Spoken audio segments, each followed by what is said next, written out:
La mer Méditerranée, un lieu doit véritablement commencer le voyage maritime du monde. C'est cette mer qui a donné naissance à ceux que nous appelons les maîtres de la mer. Mais ce qui est intéressant, c'est que dans les temps anciens, les grandes civilisations, égyptiens, perses, romains et juifs, n'étaient pas profondément liés à la mer. Les vrais peuples marins étaient les Grecs et les Phéniciens. Ce sont eux qui ont posé les fondations de la tradition maritime et plus tard, du droit maritime. Lorsque les Grecs remportèrent la guerre de Troie, vers 1180 avant Jésus-Christ, ils étendirent leurs activités maritimes jusqu'à l'Hellespont et la mer Noire. À cette époque, le roi Minos de Crète avait établi sa thalassocratie, empire maritime, vers 1500 avant Jésus-Christ, ce qui signifiait que les Grecs régnaient complètement sur la mer. Et c'est durant cette domination que commencèrent à se former les coutumes et règles de la mer. Plus tard, ces coutumes furent mises par écrit, et de là naquit le premier code de droit maritime du monde, la loi maritime rhodienne. À cette époque, chaque cité possédait ses propres lois, mais ces lois concernaient la terre, pas la mer.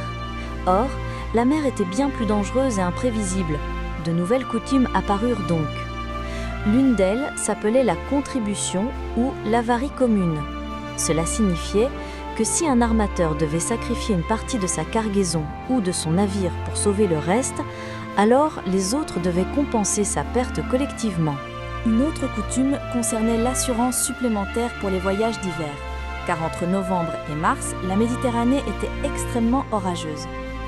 De nouveaux métiers apparurent également, comme celui de chef marin, équivalent du capitaine actuel, et celui de surveilleur-inspecteur qui aidait les marchands à trouver le bon navire. Ces hommes devinrent les experts de la société maritime naissante. Puis vint vers 500 avant Jésus-Christ. C'est à cette époque que fut rédigée la première loi maritime écrite, la loi rhodienne.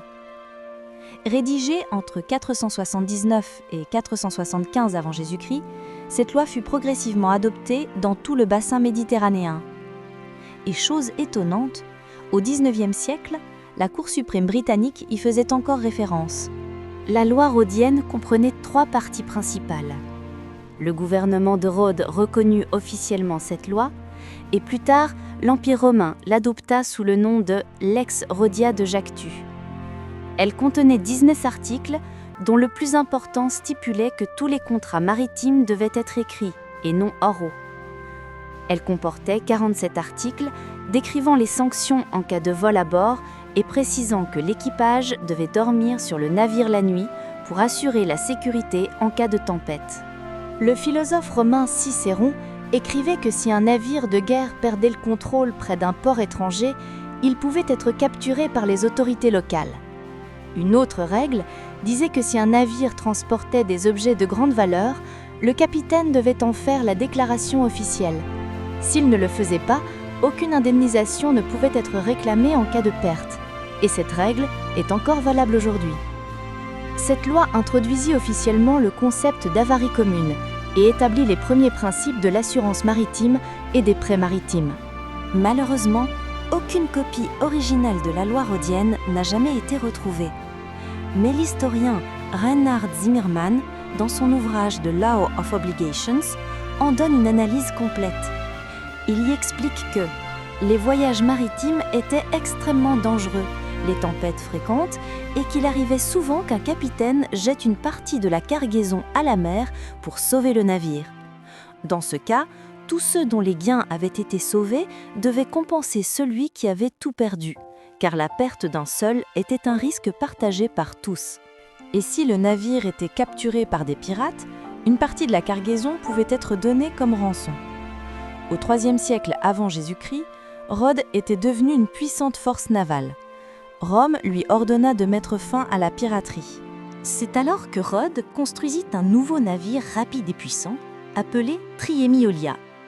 Ce navire était un mélange entre un bateau pirate et une trirème, rapide, agile et capable de garder ses voiles ouvertes même pendant les batailles. Il fut si efficace que Athènes et l'Égypte l'adoptèrent à leur tour. C'était le célèbre navire de guerre rhodien, inscrit à jamais dans l'histoire. La loi rhodienne n'a pas seulement établi les règles de la mer, elle a enseigné au monde que la justice et la coopération sont plus fortes que les tempêtes les plus violentes de l'océan.